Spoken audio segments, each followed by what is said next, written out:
ओम नमो भगवते वासुदेवाय नमः। आप सभी को सावन पूर्णिमा की ढेर सारी शुभकामनाएं। आप सभी के परिवारजनों पर भगवान श्री सत्यनारायण का आशीर्वाद सदैव बना रहे।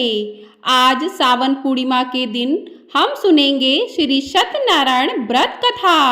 श्री सत्यनारायण भगवान की कथा सुनने से भक्तों के सभी कष्ट दूर होते हैं। जो भी भक्त पूर्णिमा के दिन भगवान श्री सत्यनारायण की कथा को पढ़ते अथवा सुनते हैं, उन्हें हजारों अश्वमेध यज्ञ के बराबर पुण्य फल की प्राप्ति होती है।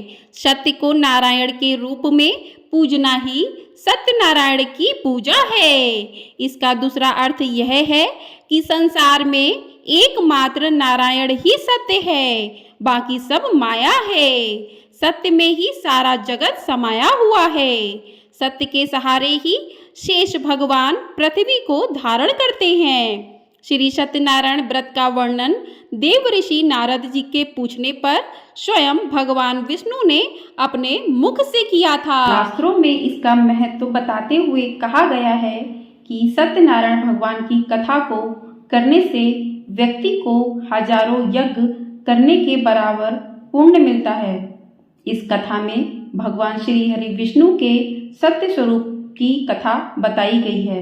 इस कथा को करने या सुनने से जीवन में सुख संतोष की प्राप्ति होती है और सभी प्रकार के दुख दरिद्र दूर हो जाते हैं। श्री सत्यनारायण भगवान की कथा 5 अध्यायों में बटी हुई है। कथा के अनुसार व्रत में 2 बातों का विशेष ध्यान रखना चाहिए। पहला, किए गए संकल्प को कभी भूलना नहीं चाहिए और दूसरा, सुनने के बाद प्रसाद लेकर ही जाना चाहिए। प्रसाद का कभी भी निरादर नहीं करना चाहिए। तो आज की वीडियो में हम सुनेंगे श्री सत्यनारायण भगवान जी की कथा। इस कथा को सुनने मात्र से ही व्यक्ति के सभी पाप दूर हो जाते हैं। तो आइए सुनते हैं श्री सत्यनारायण भगवान जी की कथा। तो कथा को शुरू करने से पहले श्री गणेश जी का नाम लेकर शुभारंभ करते हैं। श्री गणेशाय नमः। बोलिए श्री सत्यनारायण भगवान की जय। एक समय की बात है, नैमिषारण्य तीर्थ में शौनकादि 88,000 ऋषियों ने श्री सूत जी से पूछा, हे प्रभु, इस कलयुग में वेद विद्या रहित मनुष्यों को प्रभु भक्ति किस प्रकार मिल सकती है तथा उनका उद्धार कैसे होगा। हे मुनि श्रेष्ठ, कोई ऐसा तप बताइए जिससे थोड़े समय में ही पुण्य मिले और मनवांछित फल भी मिल जाए। इस प्रकार की कथा सुनने की हम इच्छा रखते हैं। सर्वशास्त्रों के ज्ञाता सूत जी बोले, हे वैष्णवों में पूज्य, आप सभी ने प्राणियों के हित की बात पूछी है, इसलिए मैं एक ऐसे श्रेष्ठ व्रत को आप लोगों को बताऊंगा जिसे नारद जी ने लक्ष्मी नारायण जी से पूछा था और लक्ष्मीपति ने मणि श्रेष्ठ नारद जी से कहा था, आप इसे ध्यान से सुनिए। तो कथा को पूरा सुनिएगा, बीच में बिल्कुल भी मत छोड़िएगा। एक समय की बात है, योगी राज नारद जी दूसरों के हित की इच्छा लिए अनेकों लोकों में घूमते हुए मृत्यु लोक में आ पहुंचे। यहाँ उन्होंने अनेक योनियों में जन्मे प्रायः सभी मनुष्यों को अपने कर्मों द्वारा अनेक दुखों से पीड़ित देखा। उनका दुख देखकर नारद जी सोचने लगे कि कैसा यत्न किया जाए जिसके करने से निश्चित रूप से मानव के दुखों का अंत हो जाए। इस प्रकार पर मनन करते हुए वह विष्णु लोक में गए। वहां वह देवों के ईश नारायण की स्तुति करने लगे, जिनके हाथों में शंख चक्र गदा और पद थे, गले में वरमाला पहने हुए थे। स्तुति करते हुए नारद जी बोले, हे भगवान, आप अत्यंत शक्ति से संपन्न हैं। मन तथा वाणी भी आपको नहीं पा सकती है। आपका आदि मध्य तथा अंत नहीं है। निर्गुण स्वरूप सृष्टि के कारण भक्तों के दुख को दूर करने वाले हैं। आपको मेरा नमस्कार है। नारद जी की स्तुति सुन विष्णु भगवान बोले, हे मुनि श्रेष्ठ, आपके मन में क्या बात है? आप किस काम के लिए पधारे हैं, उसे निसंकोच कहो। इस पर नारद मुनि बोले कि मृत्यु लोक में अनेक योनियों में जन्मे मनुष्य अपने कर्मों के द्वारा अनेकों दुख से दुखी हो रहे हैं। हे नाथ, आप मुझ पर दया रखते हैं तो बताइए कि वो मनुष्य थोड़े प्रयास से ही अपने दुखों से कैसे छुटकारा पा सकते हैं। तभी श्री हरि बोले, हे नारद, मनुष्यों की भलाई के लिए तुमने बहुत अच्छी बात पूछी है, जिसके करने से मनुष्य मोह से छूट जाता है। वह बात मैं कहता हूँ, उसे सुनो। स्वर्ग लोक व मृत्यु लोक दोनों में एक दुर्लभ उत्तम व्रत है जो पुण्य देने वाला है। आज प्रेम वश होकर मैं उसे तुमसे कहता हूँ। श्री सत्यनारायण भगवान का यह व्रत अच्छी तरह विधि पूर्वक करके मनुष्य तुरंत ही यहाँ सुख भोग कर मरने पर मोक्ष पाता है। श्री हरि के वचन सुन नारद जी बोले कि उस व्रत का फल क्या है और उसका क्या विधान है। यह व्रत किसने किया था, इस व्रत को किस दिन करना चाहिए, सभी कुछ विस्तार से बताएं। नारद जी की बात सुनकर श्री हरि बोले, दुख व शोक को दूर करने वाला यह सभी स्थानों पर विजय दिलाने वाला है। मानव को भक्ति व श्रद्धा के साथ शाम को श्री सत्यनारायण की पूजा धर्मपरायण होकर ब्राह्मणों व बंधुओं के साथ करनी चाहिए। भक्ति भाव से ही नैवेद्य, केले का फल, घी, दूध और गेहूं का आटा सवाया ले। गेहूं के स्थान पर आप साठी का आटा, शक्कर तथा गुड़ लेकर व सभी भक्षण योग्य पदार्थों को मिलाकर भगवान का भोग लगाएं। ब्राह्मणों सहित बंधु बांधवों को भी भोजन कराएं। उसके बाद स्वयं भोजन करें। भजन कीर्तन के साथ भगवान की भक्ति में लीन हो जाएं। इस तरह से सत्यनारायण भगवान का यह व्रत करने पर मनुष्य की सारी इच्छाएं निश्चित रूप से पूरी होती हैं। इस कली काल अर्थात कलयुग में मृत्यु लोक में मोक्ष का यही एक सरल उपाय बताया गया है। श्री सत्यनारायण व्रत कथा का पहला अध्याय संपूर्ण। बोलिए श्री सत्यनारायण भगवान की जय। अब शुरू करते हैं सत्यनारायण भगवान की व्रत और कथा का दूसरा अध्याय। सूत जी बोले, हे ऋषियों, जिसने पहले समय में इस व्रत को किया था उसका इतिहास कहता हूँ, ध्यान से सुनो। सुंदर काशीपुर नगरी में एक अत्यंत निर्धन ब्राह्मण रहता था। भूख प्यास से परेशान वह धरती पर घूमता रहता था। ब्राह्मणों से प्रेम करने वाले भगवान ने एक दिन ब्राह्मण का भेष धारण कर उसके पास जाकर पूछा, हे विप्र, नित्य दुखी होकर तुम पृथ्वी पर क्यों घूमते हो? दीन ब्राह्मण बोला, मैं निर्धन ब्राह्मण हूँ, भिक्षा के लिए धरती पर घूमता हूँ। हे भगवान, यदि आप इसका कोई उपाय जानते हो तो बताइए। वृद्ध ब्राह्मण कहता है कि श्री सत्यनारायण भगवान मनोवांछित फल देने वाले हैं, इसलिए तुम उनका पूजन करो। इसे करने से मनुष्य सभी दुखों से मुक्त हो जाता है। वृद्ध ब्राह्मण बनकर आए सत्यनारायण भगवान उस निर्धन ब्राह्मण को व्रत का सारा विधान बताकर अंतर्ध्यान हो गए। ब्राह्मण मन ही मन सोचने लगा कि जिस व्रत को वृद्ध ब्राह्मण करने को कह गया है मैं उसे जरूर करूंगा। यह निश्चय करने के बाद उसे रात में नींद भी नहीं आई। वह सवेरे उठकर सत्यनारायण भगवान के व्रत का निश्चय कर भिक्षा के लिए चला गया। उस दिन निर्धन ब्राह्मण को भिक्षा में बहुत धन मिला, जिससे उसने बंधु बांधवों के साथ मिलकर श्री सत्यनारायण भगवान का व्रत संपन्न किया। भगवान सत्यनारायण का व्रत संपन्न करने के बाद वह निर्धन ब्राह्मण सभी दुखों से छूट गया और अनेक प्रकार की संपत्तियों से युक्त हो गया। उसी समय से यह ब्राह्मण हर माह इस व्रत को करने लगा।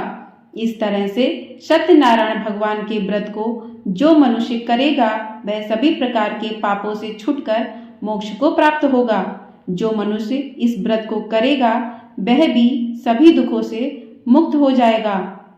सूत जी बोले कि इस तरह से नारद जी से नारायण जी का कहा हुआ श्री सत्यनारायण व्रत को मैंने तुमसे कहा। हे विप्रो, अब मैं और क्या कहूँ? ऋषि बोले, हे मुनिवर, संसार में उस विप्र से सुनकर और किस किस ने इस व्रत को किया, हम सब इस बात को सुनना चाहते हैं। इसके लिए हमारे मन में श्रद्धा का भाव है। सूत जी बोले, हे मुनियों, जिसने इस व्रत को किया है वे सब सुनो। एक समय वही विप्र धन व ऐश्वर्य के अनुसार अपने बंधु बांधवों के साथ इस व्रत को करने के लिए तैयार हुआ। उसी समय एक लकड़ी बेचने वाला बूढ़ा आदमी आया और लकड़ियां बाहर रखकर अंदर ब्राह्मण के घर में गया। प्यास से दुखी वह लकड़ारा उनको व्रत करते देख विप्र को नमस्कार कर पूछने लगा कि आप ये क्या कर रहे हो? तो उन्होंने बताया कि व्रत कर रहा हूँ तथा इसे करने से क्या फल मिलेगा, कृपया मुझे भी बताएं। ब्राह्मण ने कहा कि सब मनोकामनाओं को पूरा करने वाला यह सत्यनारायण भगवान का व्रत है। इसकी कृपा से ही मेरे घर में धन धान्य आदि की वृद्धि हुई है। विप्र से सत्यनारायण व्रत या इसके बारे में जानकर वह लकड़ारा बहुत प्रसन्न हुआ। चरणामृत लेकर व प्रसाद खाने के बाद वह अपने घर गया। लकड़ारे ने अपने मन में संकल्प किया कि आज लकड़ी बेचने से जो भी धन मिलेगा उसी से श्री सत्यनारायण भगवान का उत्तम व्रत करूंगा। मन में इस विचार को ले बूढ़ा आदमी सिर पर लकड़ियां रख उस नगर में बेचने गया जहां धनी लोग ज्यादा रहते थे। उस नगर में उसे अपनी लकड़ियों का दाम पहले से 4 गुना अधिक मिलता है। बूढ़ा प्रसन्नता के साथ दाम लेकर केले, शक्कर, घी, दूध, दही और गेहूं का आटा ले और सत्यनारायण भगवान के व्रत की अन्य सामग्री लेकर अपने घर गया। वहां उसने अपने बंधु बांधवों को बुलाकर विधि विधान से सत्यनारायण भगवान का पूजन और व्रत किया। इस व्रत के प्रभाव से वह बूढ़ा लकड़ारा धन पुत्र आदि से युक्त होकर संसार के समस्त सुख भोग अंतकाल में वैकुंठ धाम चला गया। बोलिए श्री सत्यनारायण भगवान की जय। इस प्रकार से कथा का दूसरा अध्याय भी संपूर्ण होता है। बोलिए श्री सत्यनारायण भगवान की जय। कथा के तीसरे अध्याय में सूत जी बोले, हे श्रेष्ठ मुनियों, अब आगे की कथा कहता हूँ। पहले समय में उल्कामुख नाम का एक बुद्धिमान राजा था। वह सत्यवक्ता और जितेंद्रिय था। प्रतिदिन देव स्थानों पर जाता और निर्धनों को धन देकर उनके कष्ट दूर करता था। उसकी पत्नी कमल के समान मुख वाली तथा सती साध्वी थी। भद्रशीला नदी के तट पर उन दोनों ने श्री सत्यनारायण भगवान का व्रत किया। उस समय साधु नाम का एक वैश्य आया।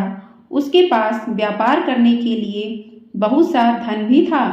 राजा को व्रत करते देखकर वह विनय के साथ पूछने लगा कि हे राजन, भक्ति भाव से पूर्ण होकर आप यह क्या कर रहे हैं? मैं सुनने की इच्छा रखता हूँ, तो आप मुझे बताएं। तभी राजा बोले, हे साधु, अपने बंधु बांधवों के साथ पुत्रादि की प्राप्ति के लिए एक महाशक्तिमान श्री सत्यनारायण भगवान का व्रत व पूजन कर रहा हूँ। राजा के वचन सुन साधु आदर से बोला, हे राजन, मुझे इस व्रत का सारा विधान कहिए। आपके कथानुसार मैं भी इस व्रत को करूँगा। मेरा भी संतान नहीं है और इस व्रत को करने से निश्चित रूप से मुझे संतान की प्राप्ति होगी। राजा से व्रत का सारा विधान सुन व्यापार से निवृत्त हो वह अपने घर गया। साधु वैश्य ने अपनी पत्नी को संतान देने वाले इस व्रत का वर्णन कह सुनाया और कहा कि जब मेरी संतान होगी तब मैं इस व्रत को करूँगा। साधु ने इस तरह के वचन अपनी पत्नी लीलावती से कहे। एक दिन लीलावती पत्नी के साथ आनंदित हो सांस्कारिक धर्म में प्रवृत्त होकर सत्यनारायण भगवान की कृपा से गर्भवती हो गई। 10वें महीने में उसके गर्भ में एक सुंदर कन्या ने जन्म लिया। दिनों दिन वह ऐसे बढ़ने लगी जैसे कि शुक्ल पक्ष का चंद्रमा बढ़ता है। माता पिता ने अपनी कन्या का नाम कलावती रखा। एक दिन लीलावती ने मीठे शब्दों में अपने पति को याद दिलाया कि आपने सत्यनारायण भगवान के जिस व्रत को करने का संकल्प लिया था उसे करने का समय आ गया है। आप इस व्रत को करिए। साधु बोला कि हे प्रिय, इस व्रत को मैं उसके विवाह पर करूँगा। इस प्रकार अपनी पत्नी को आश्वासन देकर वह नगर को चला गया। कलावती पिता के घर में रह वृद्धि को प्राप्त हो गई। साधु ने एक बार नगर में अपनी कन्या को सखियों के साथ देखा तो तुरंत ही दूत को बुलाया और कहा, मेरी कन्या के योग्य वर देख कर आओ। साधु की बात सुनकर दूत कंचन नगर में पहुंचा और वहां देखभाल कर लड़की के सुयोग्य बाड़ित पुत्र को ले आया। सुयोग्य लड़के को देख साधु ने बंधु बांधवों को बुलाकर अपनी पुत्री का विवाह कर दिया। लेकिन दुर्भाग्य की बात ये कि साधु ने अभी भी श्री सत्यनारायण भगवान का व्रत नहीं किया। इस पर श्री भगवान क्रोधित हो गए और श्राप दिया कि साधु को अत्यधिक दुख मिलेंगे। अपने कार्य में कुशल साधु बनिया जमाई को लेकर समुद्र के पास स्थित होकर रत्नासारपुर नगर में गया। वहां जाकर दामाद ससुर दोनों मिलकर चंद्रकेतु राजा के नगर में व्यापार करने लगे। एक दिन भगवान श्री सत्यनारायण की माया से एक चोर राजा का धन चुराकर भाग रहा था। उसने राजा के सिपाहियों को अपना पीछा करते देख चुराया हुआ धन वहां रख दिया जहां साधु अपने जवाई के साथ ठहरा हुआ था। राजा के सिपाहियों ने साधु वैश्य के पास राजा का धन पड़ा देखा तो वह ससुर और जवाई दोनों को बांधकर प्रसन्नता से राजा के पास ले गए और कहा कि उन दोनों चोरों को हमने पकड़ लिया है, आप आगे की कार्यवाही की आज्ञा दें। राजा की आज्ञा से उन दोनों को कठिन कारावास में डाल दिया गया और उनका सारा धन भी उनसे छीन लिया गया। श्री सत्यनारायण भगवान से श्राप से साधु की पत्नी भी बहुत दुखी हुई। घर में जो धन रखा था उसे चोर चुरा ले गए। शारीरिक और मानसिक पीड़ा व भूख प्यास से अति दुखी हो अन्न की चिंता में कलावती के ब्राह्मण के घर गई। वहां उसने श्री सत्यनारायण भगवान का व्रत होते देखा, फिर कथा भी सुनी और वह प्रसाद ग्रहण कर वह रात को घर वापस आई। माता के कलावती से पूछा कि हे पुत्री, अब तक तुम कहाँ थी? तेरे मन में क्या है? कलावती ने अपनी माता से कहा, हे माता, मैंने एक ब्राह्मण के घर में श्री सत्यनारायण भगवान का व्रत देखा है। कन्या के वचन सुन लीलावती भगवान के पूजन की तैयारी करने लगी। लीलावती ने परिवार व बंधुओं सहित सत्यनारायण भगवान का पूजन किया और उनसे वर मांगा कि मेरे पति तथा जवाई शीघ्र घर आ जाएं। साथ ही यह भी प्रार्थना की कि हम सबका अपराध क्षमा करे। श्री सत्यनारायण भगवान इस व्रत से संतुष्ट हो गए और राजा चंद्रकेतु को सपने में दर्शन दे कहा कि हे राजन, तुम उन दोनों वैश्यों को छोड़ दो और तुमने उनका जो धन लिया है उसे भी वापस कर दो। अगर ऐसा नहीं किया तो मैं तुम्हारा धन, राज्य व संतान सभी को नष्ट कर दूंगा। राजा को यह सब कहकर वह अंतर्ध्यान हो गए। प्रातःकाल सभा में राजा ने अपना सपना सुनाया, फिर बोले कि बड़े पुत्रों को कैद से मुक्त कर सभा में लाओ। दोनों ने आते ही राजा को प्रणाम किया। राजा मीठी बाड़ी में बोला, हे महानुभाव, भाग्यवश ऐसा कठिन दुख तुम्हें प्राप्त हुआ, लेकिन अब तुम्हें कोई भय नहीं है। ऐसा कहे राजा ने उन दोनों को नए वस्त्र आभूषण भी पहनाए और जितना धन उनका लिया था उससे 2 गुना धन वापस कर दिया। दोनों वैश्य अपने घर को चल दिए। बोलिए श्री सत्यनारायण भगवान की जय। इस प्रकार से 3रा अध्याय पूर्ण होता है। बोलिए श्री सत्यनारायण भगवान की जय। 4थे अध्याय में सूत जी बोले, वैश्य ने मंगलाचार कर अपनी यात्रा आरंभ की और अपने नगर की ओर चल दिए। उनके थोड़ी दूर जाने पर एक दंडी वेशधारी श्री सत्यनारायण ने उनसे पूछा, हे साधु, तेरी नाव में क्या है? अभिवाड़ी बड़े हंसता हुआ बोला, हे दंडी, आप क्यों पूछते हो? क्या धन लेने की इच्छा है? मेरी नाव में तो बेल व पत्ते भरे हुए हैं। वैश्य के कठोर वचन सुन भगवान बोले, तुम्हारा वचन सत्य हो। दंडी ऐसे वचन कह वहां से दूर चले गए। कुछ दूर जाकर समुद्र के किनारे बैठ गए। दंडी के जाने के बाद साधु वैश्य ने नित्य क्रिया के पश्चात नाव को ऊंची उठते देखकर अचंभा माना और नाव में बेल पत्ते आदि देखकर वह मूर्छित हो जमीन पर गिर पड़ा। मूर्छा खुलने पर वह अत्यंत शोक में डूब गया। तब उसका दामाद बोला कि आप शोक ना मनाएं, यह दंडी का शाप है, इसलिए हमें उनकी शरण में जाना चाहिए, तभी हमारी मनोकामना पूरी होगी। दामाद की बात सुनकर वह दंडी के पास पहुंचा और अत्यंत भक्ति भाव नमस्कार करके बोला, मैंने आपसे जो जो असत्य वचन कहे थे उनके लिए मुझे क्षमा दें। ऐसा कहकर महान शोकातुर हो रोने लगा। तभी दंडी भगवान बोले, हे बड़े पुत्र, मेरी आज्ञा से बार बार तुम्हें दुख प्राप्त हुआ है, तू मेरी पूजा में विमुख हुआ। साधु बोला, हे भगवान, आपकी माया से ब्रह्मा आदि देवता भी आपके रूप को नहीं जानते, तब तो मैं अज्ञानी कैसे जान सकता हूँ। आप प्रसन्न होइए, अब मैं सामर्थ्य के अनुसार आपकी पूजा करूँगा, मेरी रक्षा करो और पहले के समान नौका में धन भर दो। साधु वैश्य के भक्ति पूर्वक वचन सुनकर भगवान प्रसन्न हो गए और उसकी इच्छा अनुसार वरदान देकर अंतर्ध्यान हो गए। ससुर जवाई जब नाव पर आए तो नाव धन से भरी हुई थी। फिर वहीं अपने अन्य साथियों के साथ सत्यनारायण भगवान का पूजन कर अपने नगर को चल दिए। जब नगर के नजदीक पहुंचे तो दूत को घर पर खबर करने के लिए भेज दिया। दूत साधु की पत्नी को प्रणाम कर कहता है कि मालिक अपने दामाद सहित नगर के निकट आ गए हैं। दूत की बात सुन साधु की पत्नी लीलावती ने बड़े हर्ष के साथ सत्यनारायण भगवान का पूजन कर अपनी पुत्री कलावती से कहा कि मैं अपने पति के दर्शन को जाती हूँ, तू कार्य पूर्ण कर शीघ्र आ जा। माता के ऐसे वचन सुन कलावती जल्दी में प्रसाद छोड़ अपने पति के पास चली गई।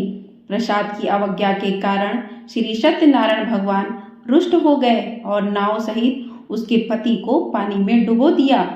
कलावती अपने पति को वहां ना पाकर रोती हुई जमीन पर गिर गई। नौका को डूबा हुआ देख व कन्या को रोता देख साधु दुखी होकर बोला कि हे प्रभु, मुझसे तथा मेरे परिवार से जो भी भूल हुई है उसे क्षमा करें। साधु के दीन वचन सुनकर श्री सत्यनारायण भगवान प्रसन्न हो गए और आकाशवाणी हुई कि हे साधु, तेरी कन्या ने मेरे प्रसाद को छोड़कर आई है, मेरे प्रसाद का निरादर किया है, इसलिए उसका पति अदृश्य हो गया है। यदि वह घर जाकर प्रसाद खाकर लौटती है तो इसे इसका पति अवश्य मिलेगा। ऐसी आकाशवाणी सुन कलावती घर पहुंचकर प्रसाद खाती है और फिर आकर अपने पति के दर्शन करती है। उसके बाद साधु अपने बंधु बांधवों सहित श्री सत्यनारायण भगवान का विधि विधान से पूजन करता है। इस लोक का सुख भोग वह अंत में स्वर्ग को जाता है। बोलिए श्री सत्यनारायण भगवान की जय। चौथा अध्याय समाप्त होता है। 5वें अध्याय में सूत जी बोले, हे ऋषियों, मैं और भी एक कथा सुनाता हूँ, उसे भी ध्यान पूर्वक सुनो। प्रजा पालन में लीन दुग्धध्वज नाम का एक राजा था। उसने भी भगवान का प्रसाद त्याग कर बहुत ही दुख सहन किया। एक बार वन में जाकर वन्य पशुओं को मारकर वह बड़ के पेड़ के नीचे आया। वहां उसने ग्वालों को भक्ति भाव से अपने बंधुओं सहित सत्यनारायण भगवान का पूजन करते देखा। अभिमानवश राजा ने उन्हें देखकर भी पूजा स्थान में नहीं गया और न ही उसने भगवान को नमस्कार किया। ग्वालों ने राजा को प्रसाद दिया, लेकिन उसने वह प्रसाद भी नहीं खाया और प्रसाद को वहीं छोड़कर अपने नगर को चला गया। जब वह नगर में पहुंचा तो वहां सब कुछ तहस नहस हुआ पाया और वह शीघ्र ही समझ गया कि यह सब भगवान ने ही किया है। वह दोबारा ग्वालों के पास पहुंचा और विधि पूर्वक पूजा करके प्रसाद खाया तो श्री सत्यनारायण भगवान की कृपा से सब कुछ पहले जैसा हो गया। दीर्घ काल तक सुख भोगने के बाद मरणोपरांत उसे स्वर्ग लोक की प्राप्ति हुई। जो मनुष्य परम दुर्लभ इस व्रत को करेगा तो भगवान सत्यनारायण की अनुकंपा से उसे धन धान्य की प्राप्ति होगी। निर्धन धनी हो जाता है और भय मुक्त हो जीवन जीता है। संतानहीन मनुष्य को संतान सुख मिलता है और सारे मनोरथ पूर्ण होने पर मानव अंतकाल में वैकुंठ धाम को जाता है। सूत जी बोले, जिन्होंने पहले इस व्रत को किया है, अब उनके दूसरे जन्म की कथा कहता हूँ। वृद्ध शतानंद ब्राह्मण ने सुदामा का जन्म लेकर मोक्ष की प्राप्ति की। लकड़ारे ने अगले जन्म में निषाद बनकर मोक्ष प्राप्त किया। उल्कामुख नाम का राजा दशरथ होकर वैकुंठ हो गए और साधु नाम के वैश्य ने मोर ध्वज बनकर अपने पुत्र को आरे से चीरकर मोक्ष पाया। महाराज तुंगध्वज ने स्वयंभू होकर भगवान में भक्तियुत हो कर्म कर मोक्ष पाया। तो इस प्रकार से सत्यनारायण व्रत कथा का 5वां अध्याय भी पूर्ण होता है। बोलिए सत्यनारायण भगवान की जय।